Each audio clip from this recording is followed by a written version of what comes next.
I'm going to start today with Cody Nestor. Cody, if you could please unmute and ask your question. Hey, Sean, just what was it like playing against the zone with only one day of prep? It was tough. These quick turnaround games like this are difficult to figure out and kind of adjust to, but that's the name of the game this time of year. Just figuring things out on the fly. Syracuse's zone, I think, bothered us a little more than we probably expected. We kind of struggled in the first half, didn't really get a lot of good looks, turning the ball over, things like that, and it ended up hurting us.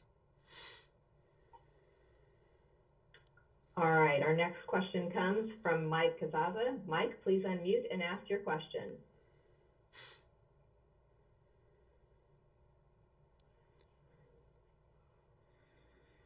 Hey, Sean, the team's scoring and resilience this year when down has kind of been a hallmark. I'm just curious if that's maybe like the most disappointing thing here is that you can't extend that a little bit longer when that does seem to be a strength, and it nearly got you back and over the hump today. Yeah, it's tough. Especially with we struggled there at the end of the year, lost 2 in a row. Kind of figured things out in the second half against Moorhead, and then kind of come out flat today. Not much energy. We look kind of confused out there, I thought. So yeah, it's definitely tough to go out like we did. Next question is coming from Justin Jackson. Justin? Hey, Sean. Coach was talking about the defensive switch in there. Once you guys had the lead and then, Taz hit the 3, and so it's tied. I think there's like 7 minutes left, and then Coach was talking about yelling at you guys not to switch off of Buddy, and it seemed like you guys were. Can you just kind of talk about that, communication and the heat of the moment like that? Yeah, it's just what it comes down to, communication. We went to our point drop, kind of a matchup look, where we do kind of try to pass things off and switch here and there. So I think that it was just a lapse in communication and knowing what was going on.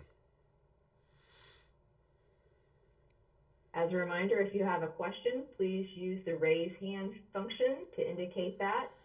We're going to turn now to Kevin Kinder. Kevin. Sean, you mentioned the turnovers in the first half. A lot of them appeared to be unforced. Were those caused by like defenders at different angles or just different ways you were running the offense, running the hollow, things like that? What contributed there? Yeah, I think that, like I said earlier, I think that their zone kind of shocked us a little bit. They got a ton of length, nothing that we could. There's just things that you can't really simulate. And their length bothered us. I thought we were trying to force things too quick, not letting things really develop, trying to force stuff, I thought, and ended up turning the ball over and stuff. But we figured it out in the second half a little bit, made a run, took the lead there for, I don't know what it was, a minute or two. But it's tough. Our next question comes from Ryan Fritt. Ryan, if you could please unmute and ask your question.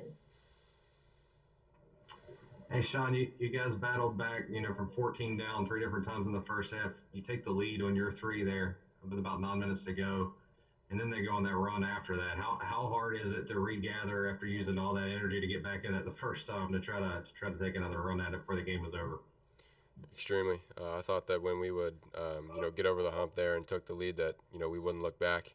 But they're a good team. Credit to them. They've got guys that can shoot and score the ball. Buddy obviously knows how to fill it up. So it's heartbreaking. When we fight, we were down whatever it was, 14 or 16.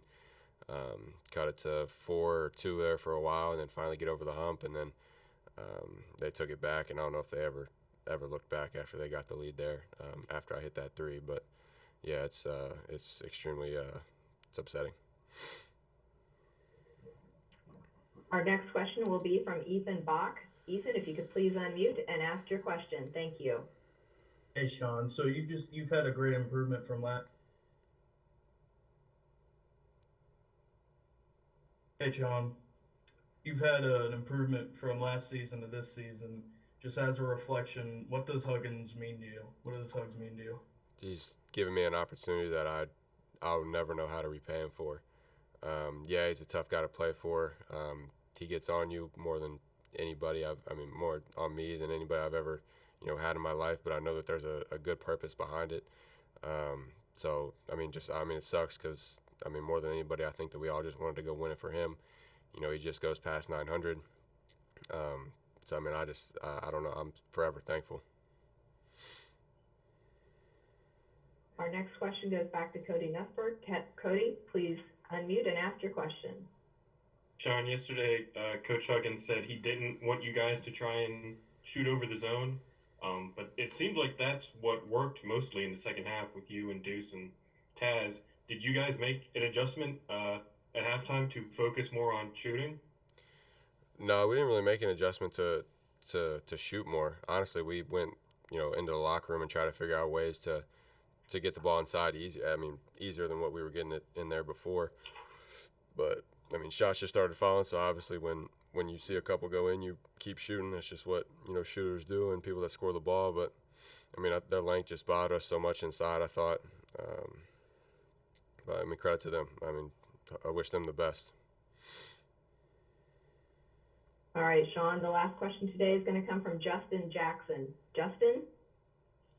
Hey, Sean, obviously kind of, moving forward, this whole season, obviously, with COVID and everything was weird. You would have to think at some point you guys get back to some sort of normal. So kind of moving forward, how do you want to improve your game moving into next year? And then, what do you think, this memory of this tournament will help you guys, to get ready for next year?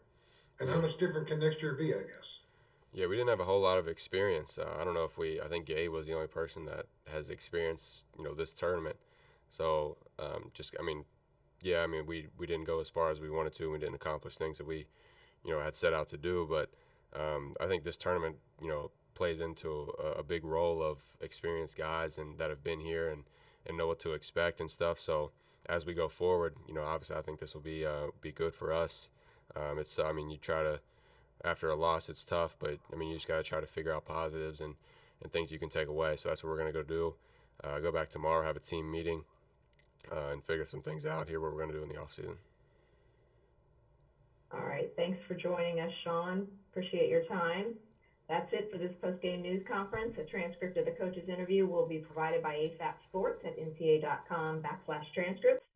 You'll also find a recording of this press conference in the NCAA Digital Media Hub at ncaa.veritone.com. Thanks for joining us and have a great evening.